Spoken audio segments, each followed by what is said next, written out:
Okay, everybody, welcome to the May Georgia Society of Professional Engineers Atlanta Metro Chapter Meeting and Professional Development Hour. We'd like to take care of just a few bits of housekeeping items before we go ahead and proceed. So of course this one is intended for people near and far to be able to get a professional development hour for their continuing education. And like I said, this is presented by the Atlanta Metro Chapter of GSPE, and GSPE is of course the state chapter for the National Society of Professional Engineers. So if you're not a member, we certainly hope you'll consider joining, especially if you're an engineer. And if you're not an engineer, we certainly would like to welcome you as well. For those who don't know me, my name is Steve Strong. I am a past president of both the Atlanta Metro Chapter and the State Society, and I am currently the delegate for the state to the national organization. Our speaker tonight has asked that we hold questions until the end. So think about them, type them into another window or something like that, and be ready to copy and paste them in if you would like to do that, if that makes life a little easier for you. And there will be some interactivity though, so there will be some of that as we go along. But general questions, please hold those until the end. If you would like to converse amongst yourselves in the chat, by all means, feel free to do that. And the one thing that I would ask that you do to try and help me pick out questions or responses for our presenter is type at GSPE in the beginning, and I'll put that up on the bottom of the screen now. So just like you see it on the screen, at GSPE, all uppercase, and in whatever your question or comment is, and that will help flag it for me so I make sure I don't miss you. All right, other than that, I would like to introduce Jesus Sandoval, our president for the Atlanta Metro Chapter, and he will take it from here. Thank you, Steve. On behalf of the Atlanta Metro Chapter, I'd like to welcome you to this evening's presentation. The name of our presentation is Create an Army of Problem Solvers, Continuous Improvement for All. Before we get started, though, I'd like to make a couple of announcements. One of them is, as Steve had mentioned before, if you're not already a member of the society, I encourage you to become a member. And if you're a member, please, if you would consider volunteering for either the local chapter, the state chapter. That's how we get started. Plenty of opportunities, and we'll work with you to make sure that it's not too big a chunk of work. Believe me, you'll have plenty of hand-holding, but we do need help, and encourage you to volunteer. Well, one other announcement that I had is one of the premier events, one of the events that the National Society of Professional Engineers promotes is Math Counts. And Math Counts is a competition for middle-aged school kids. And they just wrapped up actually their competition, national competition.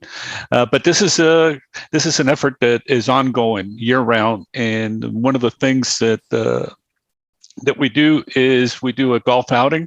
So I just want to make sure you're on the lookout. The target date is first part of October. And if you would consider either participating in or becoming a sponsor, would be greatly appreciated. Also, we are slowly trying to make our way back to face-to-face meetings. And so we're in the process of planning next month's meeting to be face-to-face. So please check us out on Meetup, on LinkedIn, on Facebook, and also the Georgia Society of Professional Engineers GSPE page, gspe.org. Great. Our presenter this evening is Peter Sherman. He is a published author, an expert at making organizations better, and a managing partner at Riverwood Associates. For more than 25 years, he's been successfully working and led continuous improvement programs in the U.S. and internationally. He has worked for, directed the process excellence effort at CBeyond Communications, the product development group at AT&T. And he also has spent some time, and I'm sure he'll tell you, working in Japan and working with Dr. Edward Deming. He is by many considered the guru of continuous improvement back when it wasn't even known as continuous improvement. Peter holds a BS in building construction from the University of Florida, a master's in civil engineering from MIT, and an MBA from Georgia State. He's held several positions with the American Society of Quality Control, and he is a certified quality engineer. And with further ado, Peter, it's all yours. Thank you. All right. Thank you, Jesus. Thank you, Steve. Welcome, everyone, to our webinar tonight presentation. It's Creating an Army of Problem Solvers, which is one of the most challenging topics for any corporate organization. How do we create lasting change with continuous improvement? So here are our objectives. We'll try to understand why most continuous improvement programs just don't last. From there, we will segue into what I call the success equation. And then we're going to be doing some interactive exercises to understand your vision and goals. And then on the back end, we'll describe how we can help implement your CI program. And then we'll take some cute questions, comments at the end. So the 80-20 rule, you probably have heard about this when you're dealing with problems or frequency of events. In the workplace, though, the 80-20 rule means that 80% of the responsibility and work are shouldered by only 20% of your employees. Isn't it time to get the other 80% engaged in problem solving? How do we create that army of problem solvers? So why is continuous improvement so hard to sustain? And I'll open it up to the audience. If you submit your comments back to the chat board, why is it so difficult to sustain?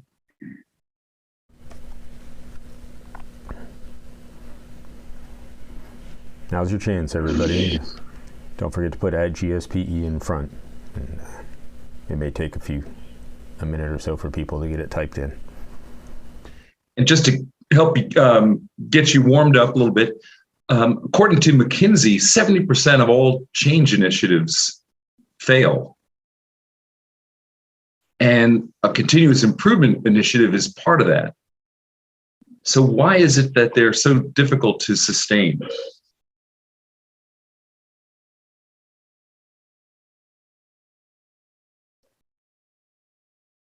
Okay, maybe complexity. We got our first one coming in.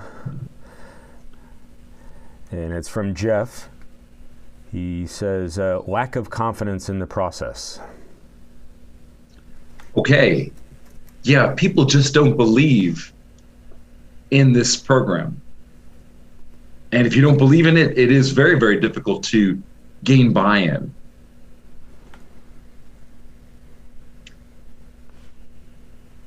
Complexity is a second reason. You know, sometimes programs are just too large, too daunting to really have their own legs to keep going. We've got any other thoughts? Yep, Jim says organizational inertia. That's a very good one. The inertia. Yeah, organizations can quickly develop sclerosis, if you will. And that burning platform to want to do something can quickly ossify, turn into stone, for whatever reason that is. And then we also have Jim, again, is saying a lack of awareness of organization's vision. Certainly lack of awareness. If people don't know about it, then it's going to be very hard to be able to convey that change. And those are typically the reasons you do hear. And if you notice, most of those reasons circulate around the people part of it, not so much the technical tactics, but more along the people. And this is a huge part of why it's so difficult.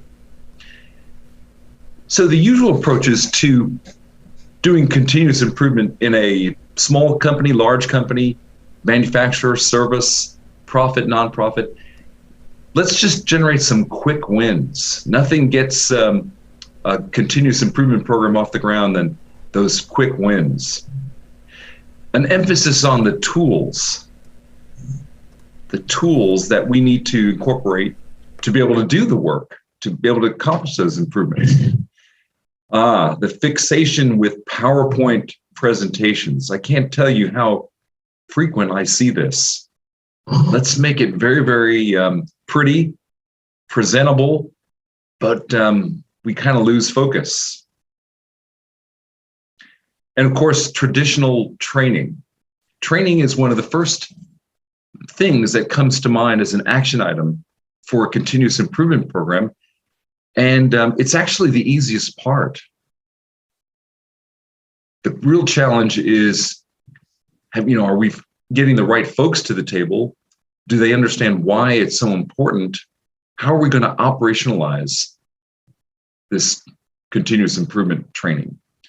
So these usual approaches generally result in some very fast starts, but they quickly can tend to backslide and stall out.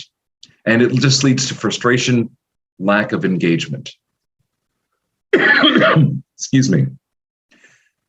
So let me ask the audience, what factors influence successful continuous improvement programs from your experience?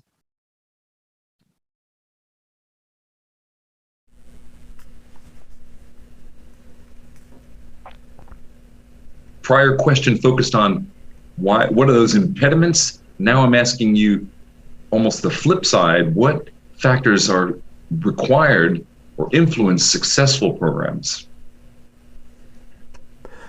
I'll tell you what, while they're thinking and typing those in, I will kind of a follow-up with something you had said. Roger says, death by PowerPoint. Okay. Yep. And Terry says, everything works in the PowerPoint presentation. Yeah. And PowerPoint presentations, are only as good as, I guess, the font size and the person who can put it together. But digging in a little more deeper, successful programs generally have a couple of attributes, and strong leadership is certainly one.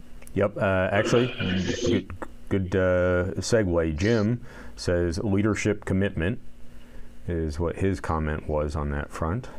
Absolutely. That leadership, people who are stakeholders who are out in front, who are indeed, committed to the success, not just supporting it. Yep. Let's see. Phil says awareness of project impact on every company mission. Okay. So I'm going to tackle or pick up on the last part of that, the mission. What is the mission? Or sometimes we say the vision of this program. Is it to, become profitable, more profitable? Is it to reduce internal overtime, keep our customers satisfied? What is the mission? And then, of course, a good awareness about that. Communication, touching all aspects of the organization. That is clearly influential for success. Yeah. Any other thoughts? Yep, well, let's see. We got a few others. Terry says incentives and feedback. Okay. We need to have a closed loop system, right? And through the use of incentives, feedback, we can achieve that. Let's see. Christina says, make it hard to do it the old way. Okay, interesting. Yeah. Yes, sometimes having to, apply yourself to a tough problem is a great way to ensure this you're going to have be able to carry that program through. The easy wins are maybe sometimes too easy, and then people, neglect it. Yeah. We have some agreement by a couple of guys here. Jesus says executive support, which is along the lines of a statement before, and Jeff also says leadership by management and commitment. So those are, a theme there. Let's see. Richard says, I haven't seen one be successful yet, but putting what the employees need where they can readily get makes sense. All right. Well, I'm going to share with you at least 4 factors that help ensure whether this a continuous improvement program can sustain itself or any other type of change initiative. But before I do, I want to show this photograph of El Capitan. So out in California, El Capitan is noted as one of the most challenging rock climbing mountains in the world. And the story goes, in 2015, there were 2 young climbers, Tommy Caldwell and Kevin Jorgensen, who ascended El Capitan, 3,000 feet of vertical granite, by just free climbing. So there were no type of support equipment in their climb. They were relying entirely on the ropes that they themselves had been working in this. And I'm going to share with you the clip of this just to kind of get you to understand the magnitude of the impact of trying to climb this dawn wall, they call it. So here's a short clip. When you see El Capitan for the first time, it takes your breath away. Early in the morning, there's this one panel of the wall that illuminates first, the dawn wall. It has never been climbed until Tommy Caldwell came along. Nobody had actually considered trying it. It's like stepping off the edge of the earth. I guess the question here is, why are you doing this? I was this very fragile little kid. He didn't crawl till he was over 2. I think my dad felt the best way to prepare this kid for the world was to toughen him up a little bit. And so he took me on all the craziest climbing walls you could ever do, and he did it with a 6-year-old. By the time I was 14 or 15, there was climbs that I could do that my dad couldn't. Tommy became one of the best young climbers. And then he got invited to Kyrgyzstan to rock climb. And all of a sudden, we were hostages.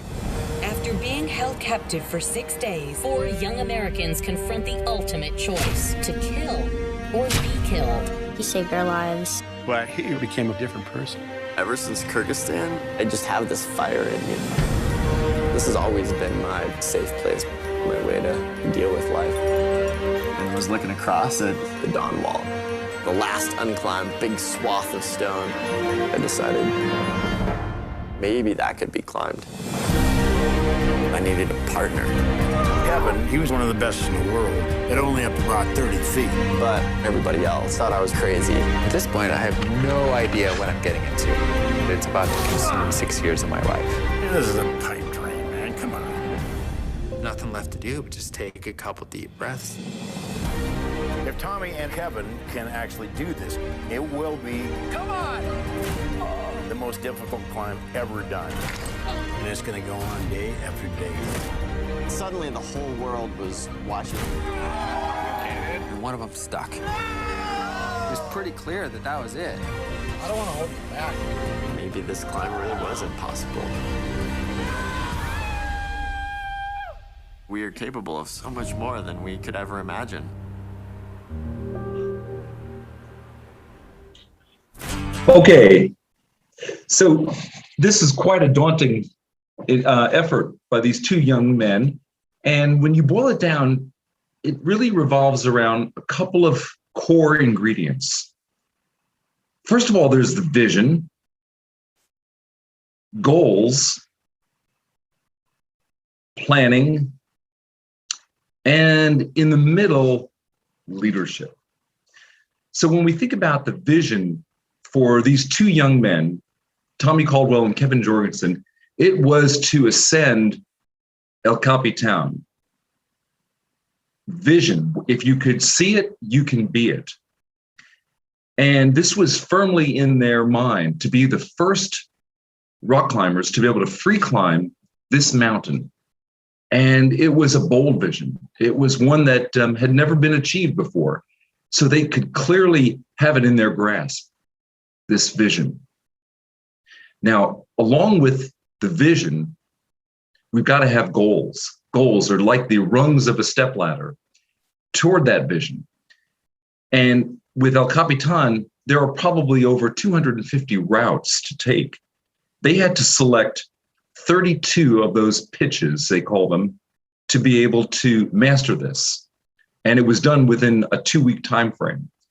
So goals have got to be defined and articulated before just ascending a mountain like El Capitan. Even if you've got good goals, without the detailed planning to efficiently achieve those goals, you probably won't make it. And in this case, the planning of these by these two young men involved everything from being able to ferry food and water each evening by a group of supporters 3,000 feet below through cables, to setting up these portaledges. These are 90-degree campsites that were suspended, cantilevered off the face of the granite. They would even had the details of having to supply super glue to bind their wounds on their fingers because it was so cold, and they had to do this. So the planning was extreme. In fact, planning for this climb was well over 6 years in the making. In fact, there were over 3 failed attempts. So it was excruciating. Now, the glue that held this together was the strong leadership of these two young men. And in rock climbing, which is traditionally a solo sport, this is highly unusual. They realized together was the only way they were going to be able to achieve this. They had to lean on each other. And they formed a pact where if one of them did not ascend to the next pitch, that person or that climber would have to wait until the other climber had reached that same pitch. And together they ascended the summit of El Capitan to create a real binding leadership.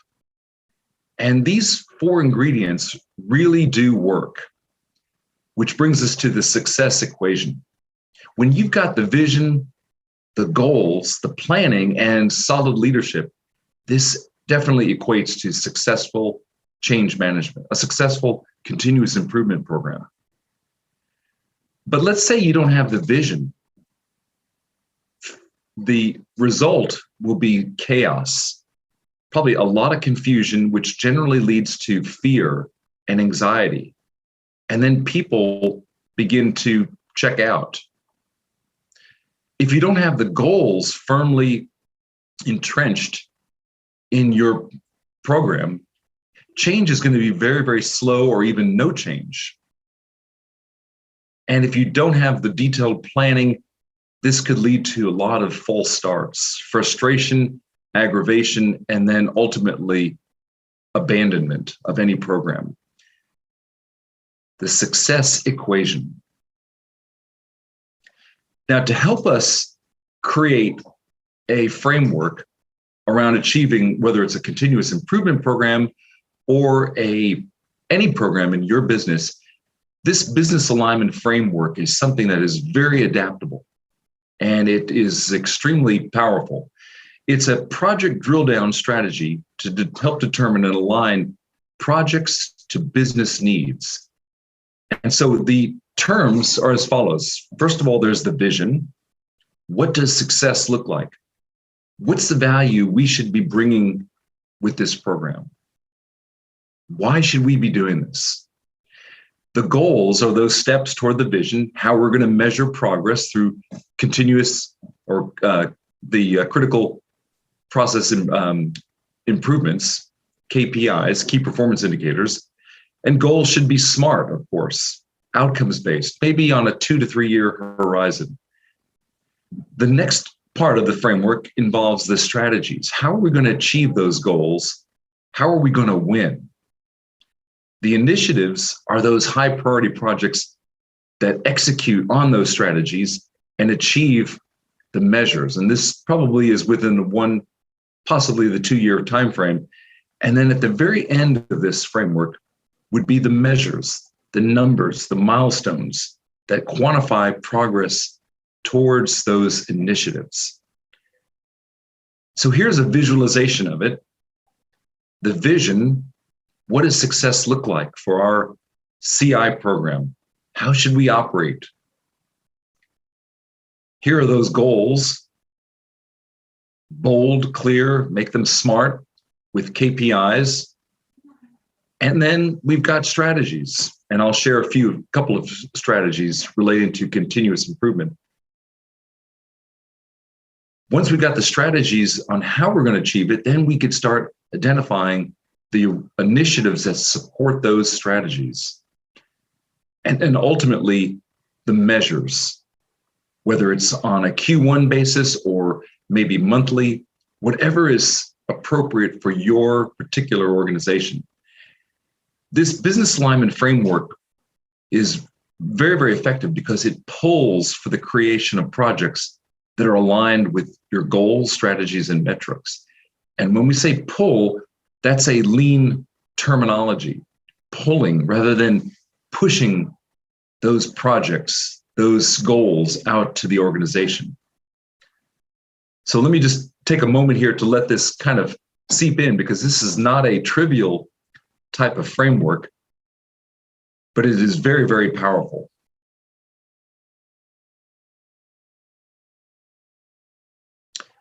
Okay, the vision. If you could see it, you can be it. It's what the future looks like. And vision should be grand in scope. It's a picture of where you want to be. And truly, if you can see it in your mind's eye, you can be it. Vision is generally timeless. Back in 2017, my 2 sons and I climbed the summit of the Grand Tetons in Wyoming. And this was the vision that we saw, ascending that Grand Teton, the top of that peak. So as an exercise with you all, I'd like you to identify one word or adjective that reflects your vision of a continuous improvement program at your company. And to help you along, you could start off the sentence, our vision is to achieve blank. So go ahead and take a minute to identify some keywords of vision.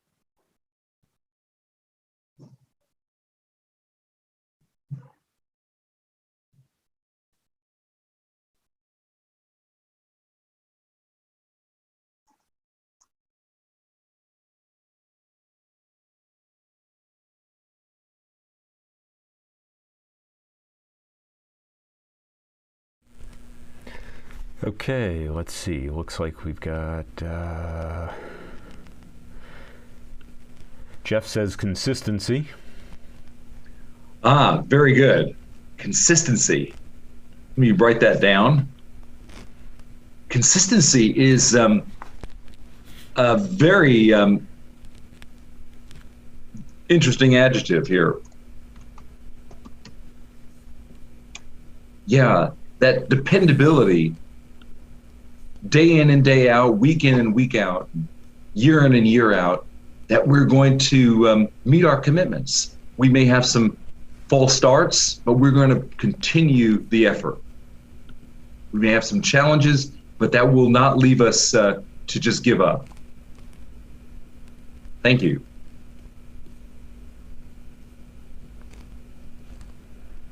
Any other thoughts on the vision of a continuous improvement program at your company? Yeah, it looks like we got a couple more coming in. Let's see. Jim says amazing customer service. Excellent.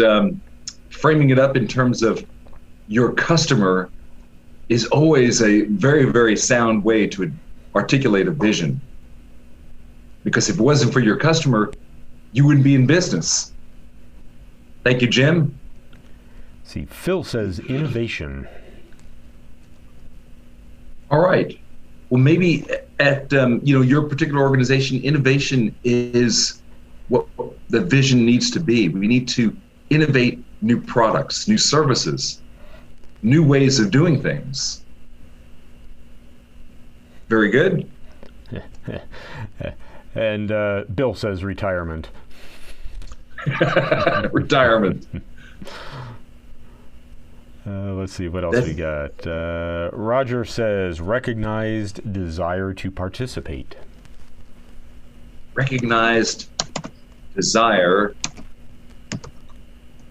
So let me reframe that, Roger, into this word, engagement.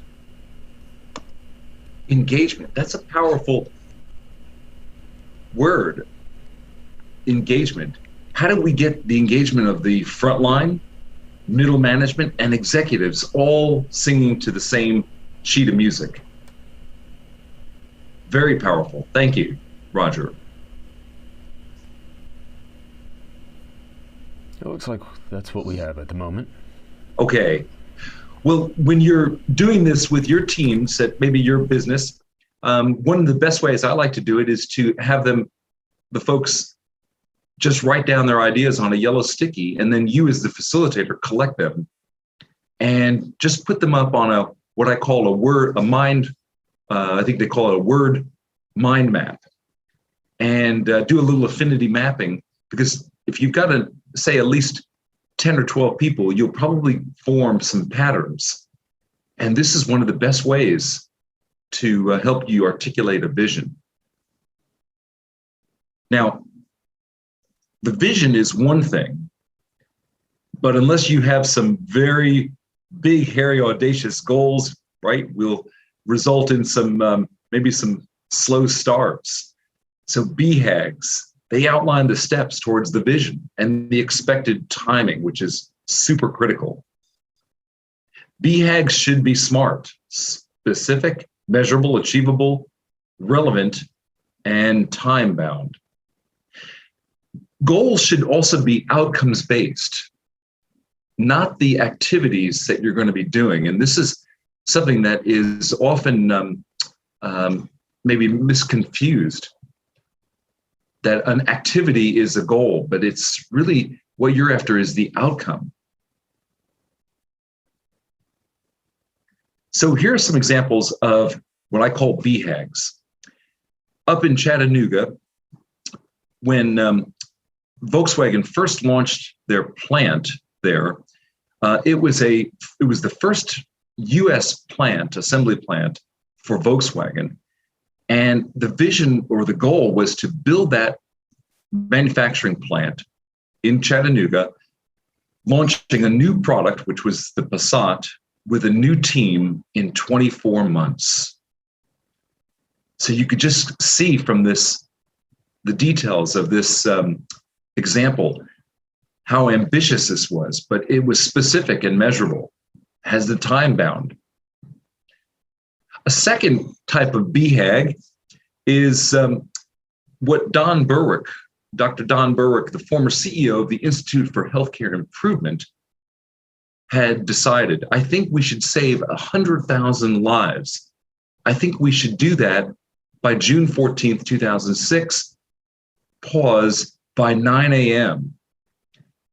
And of course, those of you who do remember this, was an ambitious goal statement. People could rally around this type of a goal because it was so big and audacious. So when we think about a goal statement, the goal should have a clear KPI to measure against. And this is a framework that you could think about using. Our goal is to achieve or increase or decrease some metric by the end of the time. And we'll measure progress through that particular KPI. And maybe that metric or that goal is to achieve a certain level of quality. And maybe the timing of it is the end of Q4 2021, and maybe the measurement of the KPI would be first pass yield, as an example. So this simple framework is a way for you to help identify and articulate those goals. And they don't have to be long at all, very, very succinct. Now, with the goals that you want to achieve, the strategies become very, very important. And the strategies are the means of achieving the goals, how we're going to win. And in terms of operational excellence through continuous improvement, there are a couple of different strategies. One strategy would be called an efficiency strategy. In other words, eliminating waste, simplifying, streamlining our processes, reducing turnaround times. Efficiency, getting more output with less input. A second strategy would be focused around being effective. Thinking in terms of quality, consistency. Let's do it right the first time. And a third strategy might be, let's create some value. Let's partner with those business units, aligning the customer needs to our activities, disciplined decision-making, end-to-end thinking. And these three strategies are definitely not mutually exclusive. They can be used together to help you execute a continuous improvement program. Now, these are very fundamental strategies. There are others, but at the most basic level, we do want to become efficient, quality, and show some value. So now that we've identified the vision, the goals, some strategies, here is how we can help. And this is what we call the continuous improvement roadmap. And I wanted to frame it up into something that is doable for any organization, small or large, manufacturing, service, or healthcare. Everything should start with a baseline readiness assessment and some planning. Without the planning and the assessment, things can get very, very lost. Week one, think about launching the program and conducting what we call value stream mapping. Probably one of the best ways to see your process from start to finish. And doing that initial Gemba walk. The best way we know today to understand how the work is done, the Gemba walk, the place where the real value is created. And ultimately creating a portfolio of pain points, of projects that you can execute against. For the next 4 weeks, consider this the time to be doing the hands-on training, application, coaching. Those regular Gemba walks, maybe some Kaizen events, those all hands-on deck type of activities where a team of people is actually going from define to improving it within a day or two. Toward the end of your journey, we'll hold those weekly or those project readouts to measure how you've been doing against them. The certification, if it's applicable, celebration with the team on that effort. And then ultimately, you've got to do the program debrief. What worked, what didn't work, what are some next steps? So whether you're working on an ambitious quality program or a very specific continuous improvement effort, this is a roadmap that is probably very relevant. So the way I think about it is in terms of let's do some discovery, execution, and then sustain. And the emphasis that I like to place is problem-solving fundamentals. I don't like to get too confused with any particular terms like Six Sigma or Lean, but just good old-fashioned problem-solving, which begins with solid observation, testing, the heart of what we call scientific thinking. And I learned this in Japan back in 1986. And I almost had to go back to school for 90 days to really learn this. And while I was a civil engineer, and I was working for a large company called Obayashi Gumi, the first question they asked me was, Pita-san, describe how you would go about your problem solving for this particular effort. And I didn't really know how to approach it, which was kind of ironic because you would think from an engineering discipline, I would be very, very adept at problem solving, but I wasn't. So they had to take me back to go to school, and I spent 90 days at the Kamigo plant, the engine plant at Toyota City, learning the fundamentals of observation, hypothesis, testing, and measurement. The continuous improvement program should be highly inclusive. And if you don't involve the 3 layers of management, probably you're going to be missing a core piece of this. So it's got to have those frontline supervisors and executive teams, all hands on. The continuous improvement philosophy that I have found very successful is to be incremental, not large scale or big bang theory, but very small. And this is what I noticed when I was in Japan working. The nature of the problems and the projects, rather, were very small, minute, micro projects. How can I improve or reduce the amount of time at this particular step by just 10 seconds? How can I improve my quality of my yield at this juncture by 1/10 of 1%? So very incremental, small, but very immersive, hands-on, not just doing some kind of training and then forgetting, but immersing yourself into the problem and the application of those tools. And you might look at this and say the high speed is almost antithetical, but actually it works very well. Velocity is something that you can achieve even with an incremental, immersive approach. And by high speed, I'm talking about being able to complete improvement projects within a day, multiple projects completed within 1 day.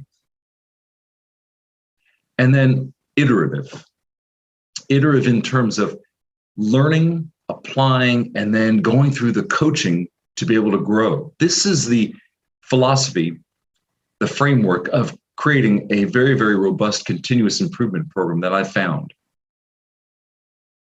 So in terms of the preparation, we conduct a baseline readiness assessment of your operation that encompasses what you probably already know: the people, the processes, the technology or equipment, and your KPIs.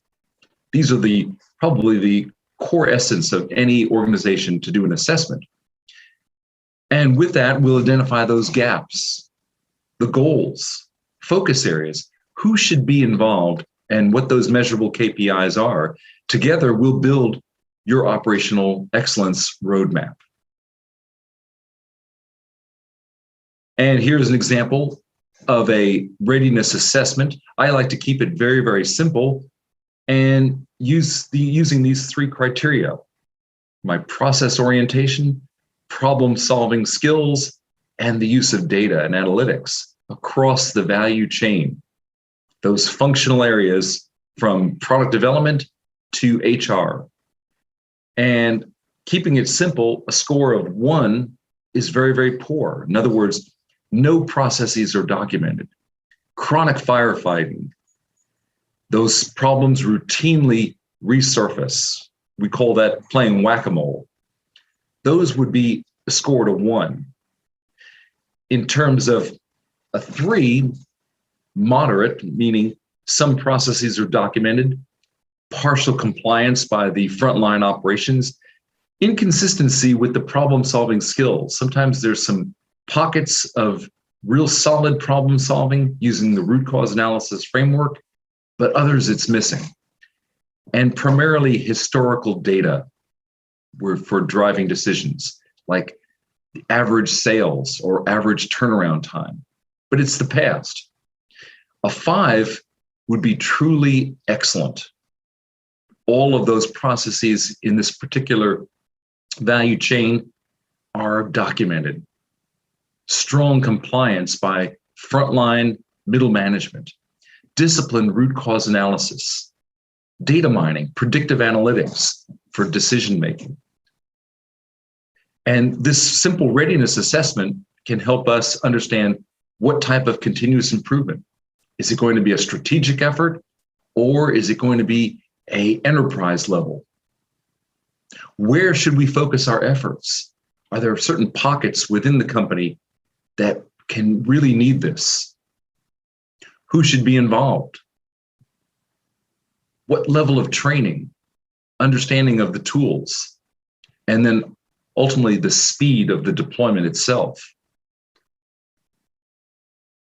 Now, in week 1, picture your champion and at least 12 to 15 of your stakeholders totally engaged. And we suggest a cross-section of frontline supervisors and managers to help change the culture. This mix is very, very key to saturate your organization.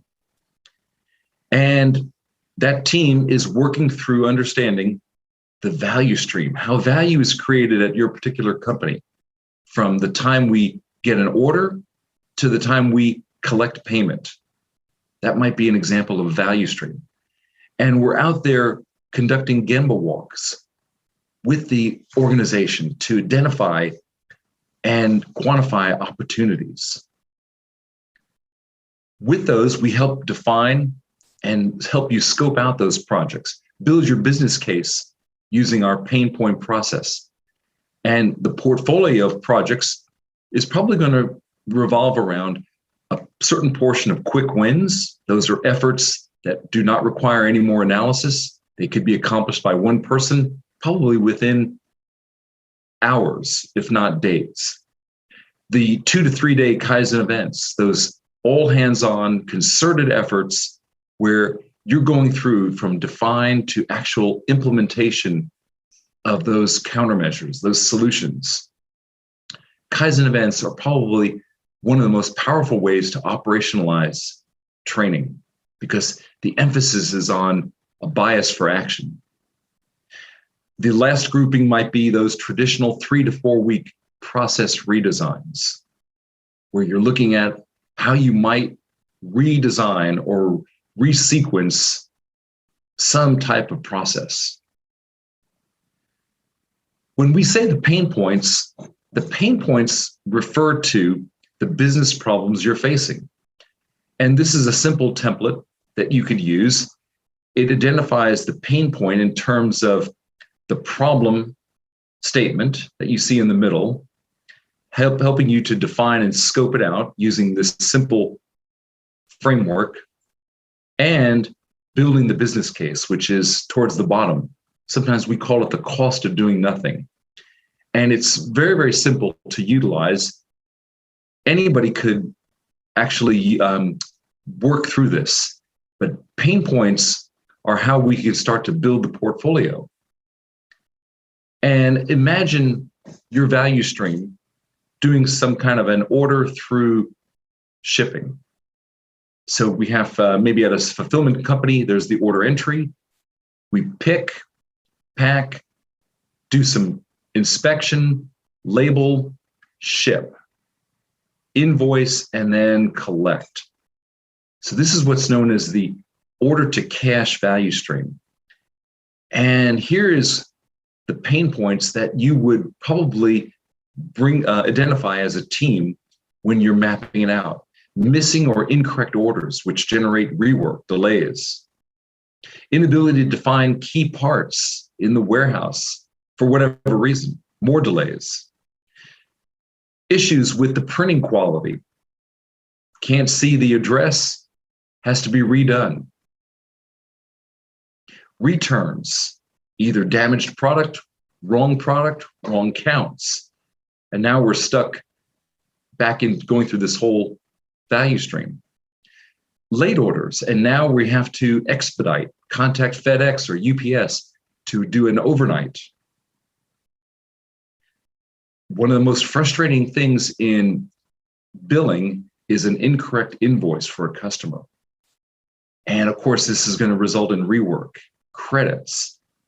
So imagine your team identifying these pain points across your value stream and then translating that into your 30, 60, 90-day roadmap.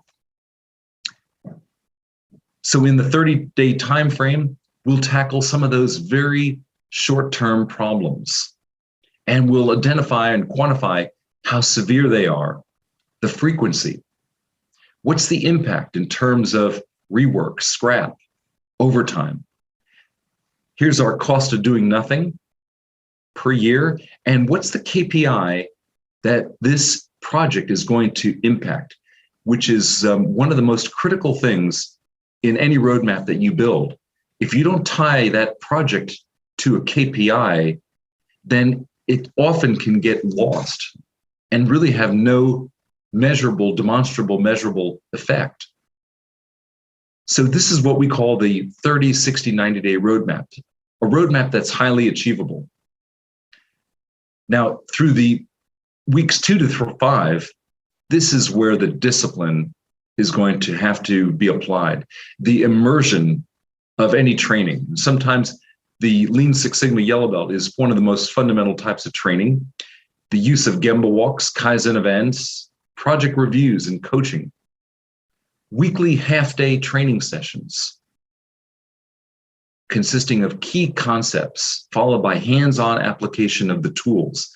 This sequence of train and then apply becomes very, very critical, because human beings will forget a tool, a technique, a concept, generally within a day.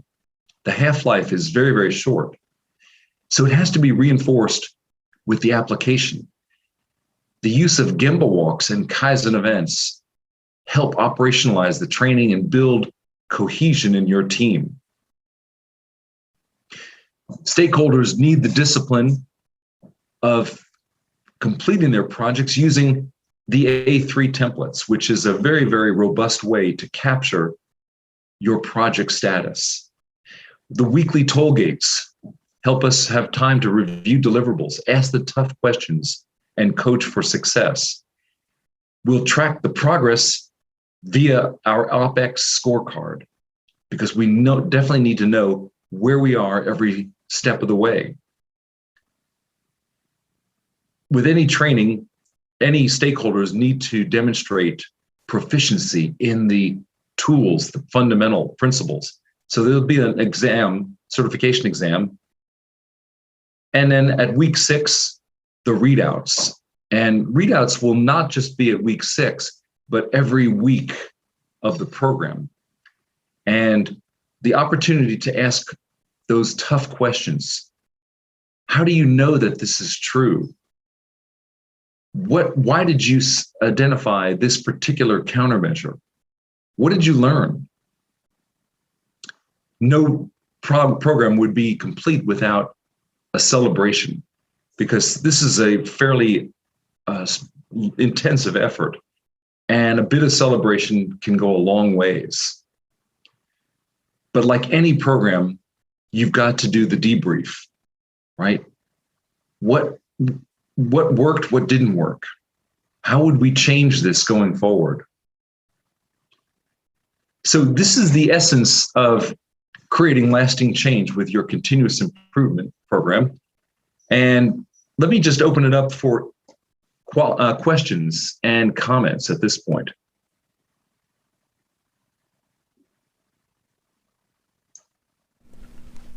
We've covered a lot of ground. Are there any aspects that you had a certain question or would like to know more about? Give folks a minute to try and get that typed in.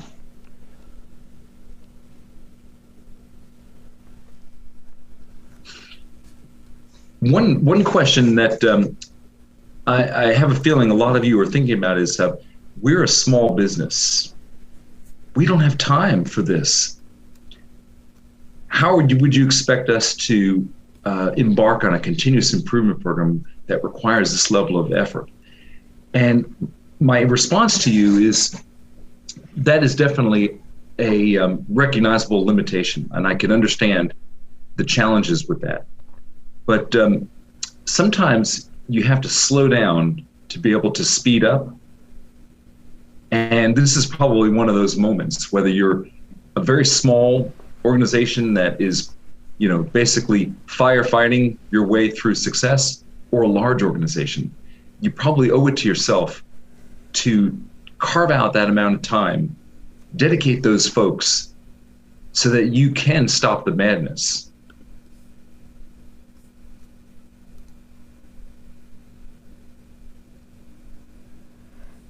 Any other questions, comments?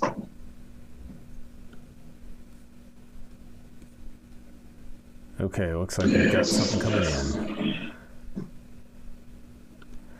So Tom says, do you have any examples from your experience pertaining to the design process in a project delivery?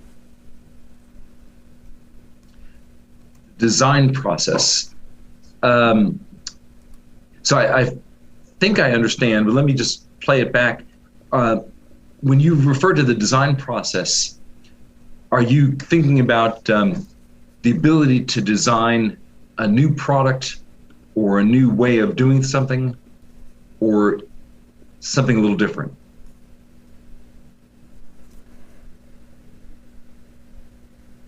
You're welcome to go ahead and type that in, Tom.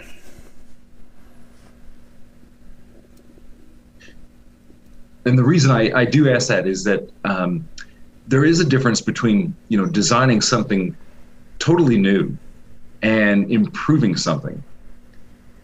And there is some techniques to go through the design process. It's known as the DMADV framework.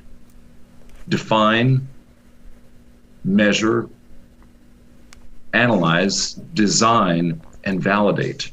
And it's a variation on the old DMAIC framework: define, measure, analyze, improve, and control. And it's very, very suitable for when you're embarking on a brand new product, a brand new service program. And it is very, very scalable, it's very adaptable to achieving that. And I've been involved in a few experiences with that.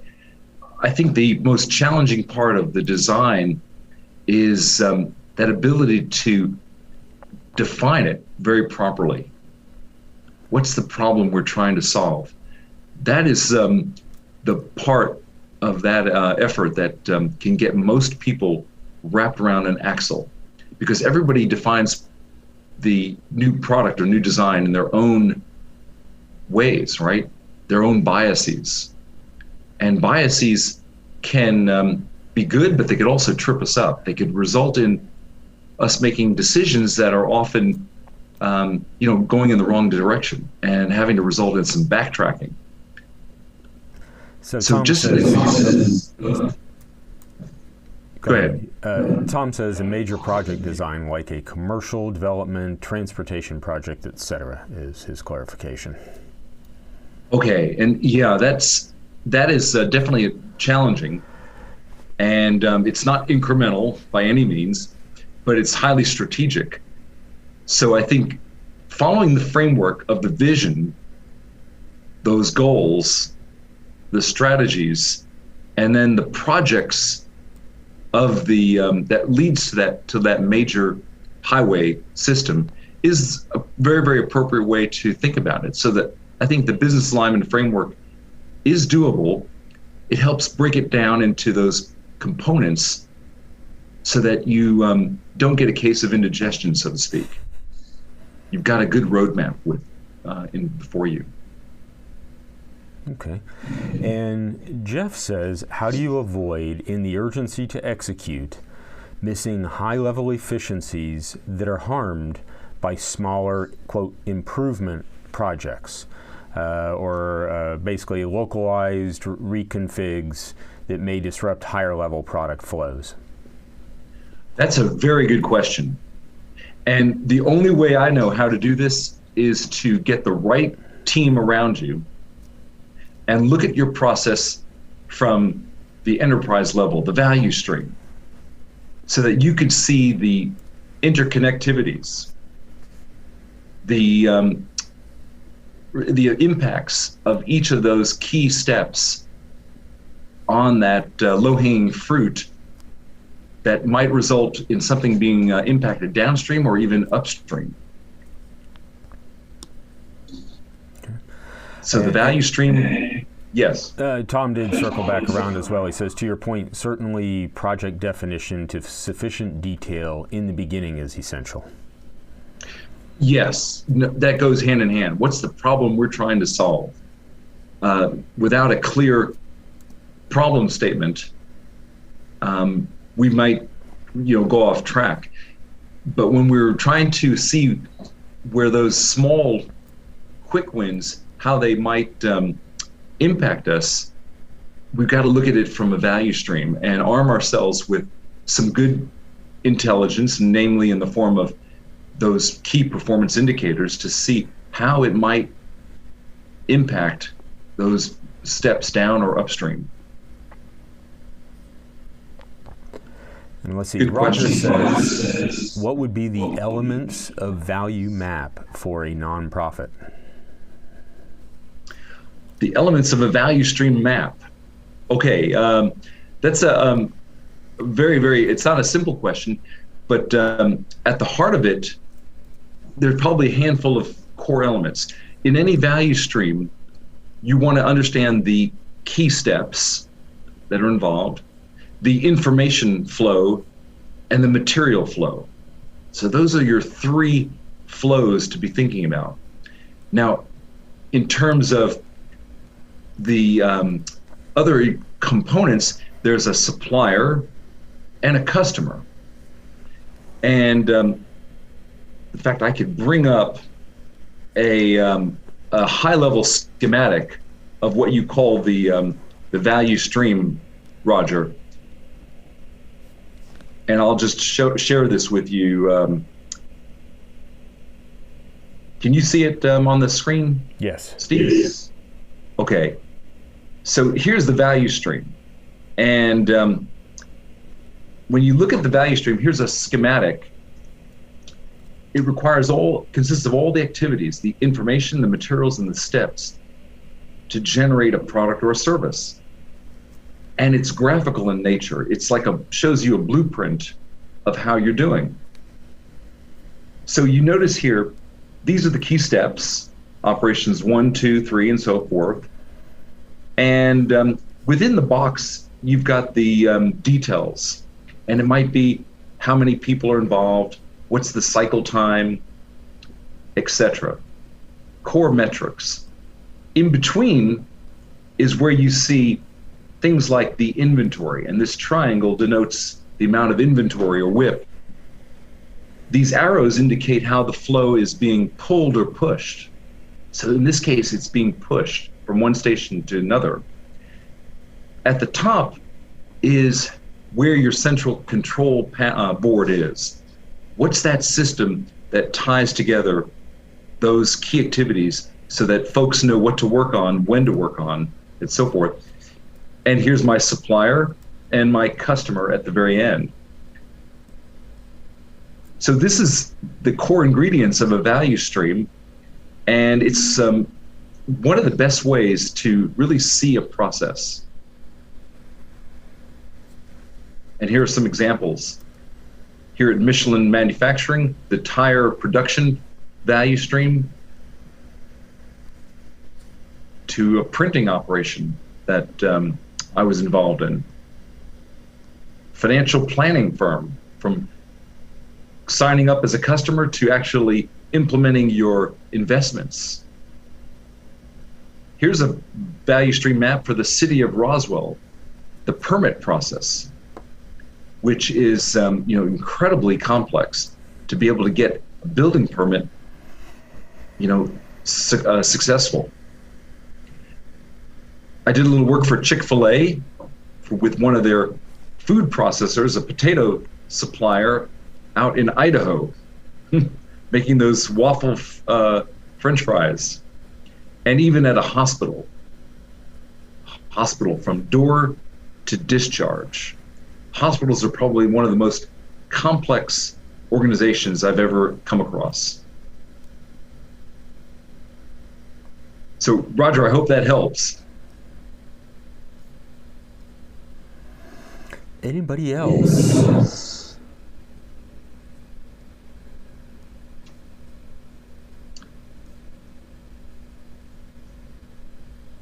Well, I'll tell you what, Peter, give people one last shot here.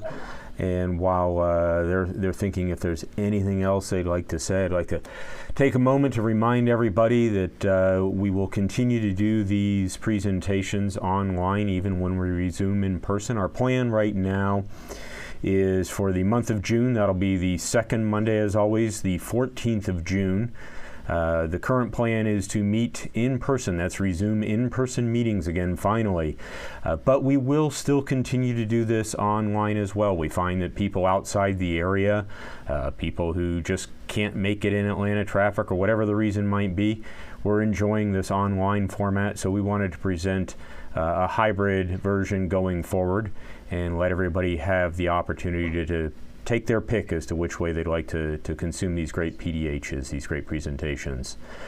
So, but if you'd like to make it in person, we're still working out the final details right now. We should have that available here very soon, hopefully in the next week or so, as to where the June meeting will be in person. Also on YouTube, believe it or not, there are a lot of people who watch these even after the event. We usually get about 2 or 3 times as many people watching it after the fact, if not more. And one of the things that helps that is if you subscribe to the YouTube channel, click that like or the thumbs up, and also if you click that little notification bell, you'll get told of future events before they happen. We do try and put these out there a little bit in advance so that you know what's coming up. Also, the YouTube channel is for the entire state society, so we've got some other organizations, other chapters, I should say, such as the Augusta chapter, that are starting to put some presentations up there as well. So it's not going to just be the Atlanta Metro chapter. We also released a bunch of videos just this past week that were PDH Day last, I believe it was early December. So make sure to stay tuned and see what other great things we have going for us. All right, let's see. Looks like we do have a couple others. Roger's got a follow-up. He says, but for a nonprofit. I'm not sure what you want to make of that, Peter. How the value stream might apply to a nonprofit? Yes, the hospital, the Phoebe Putney Memorial Hospital, is an example of that, Roger, nonprofit. So definitely for-profit, nonprofit, manufacturing service, small or large, definitely applicable. Yeah. Steve, I did want to share, we've got some public workshops, and I've created some promos for your members. May 26th and 27th is our Lean Six Sigma Yellow Belt. This is the introductory certification workshop, and counts towards 8 hours of professional development units. And this promo code will give you a $100 discount off the event. June 14th through the 18th is our Green Belt. This is that next level in the certification. It counts for 40 hours of PDUs, and we're offering a $750 discount through this promo. And then finally, beginning next week and going for 2 weeks is our Black Belt. And we're offering a $1,000 discount on the program. It counts towards 80 hours of continuous or professional development units. So if you have any questions, feel free to go to my website. You can see all the information and apply those promo codes. Well, that's great. That's very generous, Peter. Thank you. I hope we got some folks that are interested in taking advantage, and even if it's not people who are on tonight, hopefully some folks will see it here in the next handful of days to see it in time to take advantage of that wonderful offer. So thank you. Let's see, we do have one other, looks like. Jesus says, what are some tips to overcome / change the mindset we have here in the West to think big instead of small incremental steps? Oh, that's a great question, Jesus. Golly, it's and it is a challenge because we're so used to wanting to see big changes, big results. And maybe through the use of psychology, Jesus, you can tackle that problem. When you think about incremental, you could also tie it into rapid turnaround. And nothing gets people excited, more excited I found, than being able to show some demonstrable results in a very short time frame. So incremental can work. And success begets success. So that would be one way I could think of to change the psychology around and advocate for more incremental. Plus, it's less cost, and your return on investment is usually very, very high. Because when you're incrementing your improvements, you're generally focused on process, not equipment or headcount. And process changes are usually very adaptable to high levels of return on investment. That's a very good question. Yeah. All right, and then with that, it looks like we're getting lots of thanks and comments about great information and great discussion, and I'd like to second that. Peter, thank you very much on behalf of the entire organization and all our attendees for a very informative presentation. I hope everybody found it as such, and I hope some folks will take advantage of your generous offer tonight as well. So if there's anything else thank you'd you, like to Steve. add, yep. Yes, thank you, Steve. And Roger, Jesus, for giving me this opportunity to present to your team. I really enjoyed it. All right, thank you. And everybody, stand by for just a minute for a closing little video and some information, and we will see everybody next month. Thank you very much. Steve, we hope you enjoyed this presentation. I wanted to note that I'll send you the PDF of the deck of the Georgia Society along of with the pain point template, an affiliate, and then you can of the distribute National out to your Society of members. Professional Engineers. To find out more about us or to join us, check us out at gspe.org.